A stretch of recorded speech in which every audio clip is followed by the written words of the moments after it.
Bonjour à tous et bonjour madame. Bonjour à tous et bonjour madame. Bonjour. On va explorer des expressions idiomatiques françaises. Ces expressions sont comme des petites énigmes linguistiques. Mais pas de panique, on va tout vous expliquer. Et avec ma super collègue, on va rendre ça super fun. Effectivement, et nous allons rendre tout ça plus compréhensible et plus marrant. Avant de commencer, je voudrais partager avec vous une information. Savez-vous qu'en France, le gouvernement nous demande de manger 5 fruits et légumes par jour pour être en bonne santé? C'est bien ça. Oui, c'est pas mal. Peut-être pas assez de fruits et légumes. En tous les cas, ici, chez Here and Now The French Institute, nous allons vous les servir, ces 5 fruits et légumes, à la mode des expressions idiomatiques. Êtes-vous prêts? C'est parti! Allons-y. C'est quoi la première expression, madame?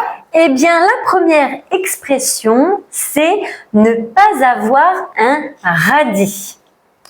J'imagine bien que ce n'est pas une histoire de légumes. Alors, vous avez raison, ne pas avoir un radis, ça veut dire qu'on est à sec, que nous n'avons pas d'argent, qu'on est fauché.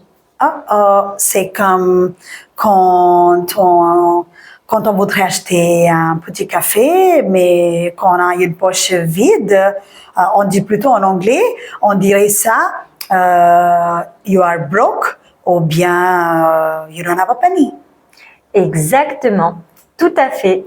Alors, la prochaine fois que vous devez acheter quelque chose, vous pouvez dire « Je n'ai pas un radis ». Alors, je dirais aux enfants, quand ils demandent de n'importe quoi et n'importe quand, je dirais « Je n'ai pas un radis ». Oui, c'est un peu radin ça. Et la deuxième expression d'aujourd'hui? La deuxième expression, c'est en avoir gros sur la patate. C'est drôle ça. Est-ce que c'est une blague sur la nourriture? Alors non, ce n'est pas une blague sur la nourriture. En avoir gros sur la patate, ça veut juste dire qu'on a un gros problème, on a un gros souci et on est déprimé et on a un poids sur soi. Ah, je vois, comme quand on est triste ou stressé à cause d'une situation. En anglais, on peut dire l'équivalent de to have something on your chest or you're feeling down. Exactement, exactement. Et pour finir, un exemple, vous pouvez dire « Ce matin, j'en ai un peu gros sur la patate parce que j'ai un problème avec ma voiture. » Passons à une autre expression gourmande. C'est quoi la troisième expression, madame?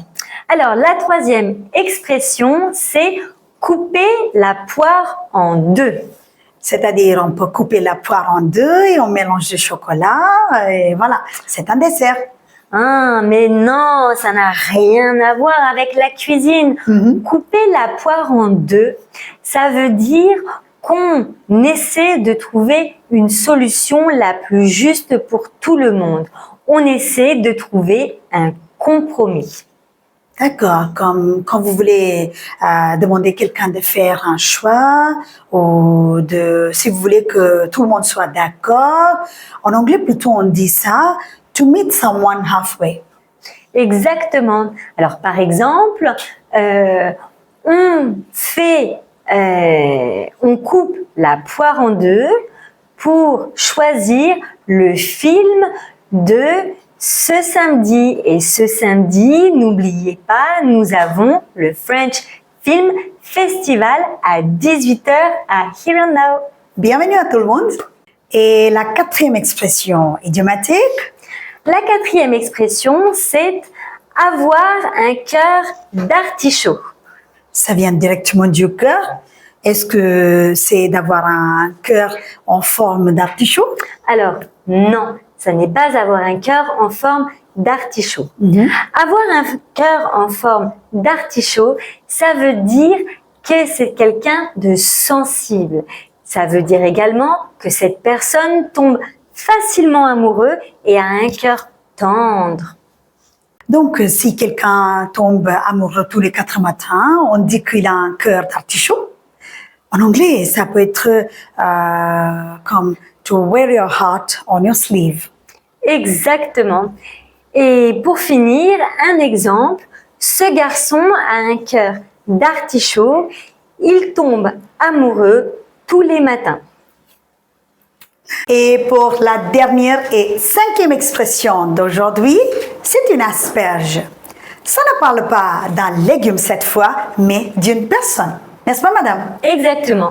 Et quand on dit c'est une asperge, eh bien, on veut parler d'une personne qui est très grande et très mince. Et c'est une façon un peu rigolote de parler de cette personne. Ah donc, si quelqu'un est grand et mince, c'est une asperge? C'est marrant. En anglais, on pourrait dire ça, tall and skinny person, ou peut-être a beanpole. Exactement. Mais attention, il ne faut pas le dire de façon méchante. C'est avec une grande bienveillance et avec plein de tendresse que l'on parle de la personne en disant c'est une asperge, comme par exemple regarde ce garçon, c'est une asperge. Ok, oui, bien compris cette fois. Voilà, vous avez découvert 5 expressions idiomatiques françaises très populaires. Pas si compliqué, non? Non, mais un peu rigolote, c'est sûr. Et vous, vous en connaissez d'autres expressions françaises? Dites-nous tout dans les commentaires. Et n'oubliez pas l'expression du jour, couper la poire en deux. C'est-à-dire que maintenant, on vous donne la parole. Alors, notez vos idées, vos questions et vos expressions. Likez notre vidéo, inscrivez-vous sur notre chaîne YouTube, n'oubliez pas de nous suivre sur Instagram et restons en contact. Merci d'avoir regardé. À la prochaine pour de nouvelles expressions françaises.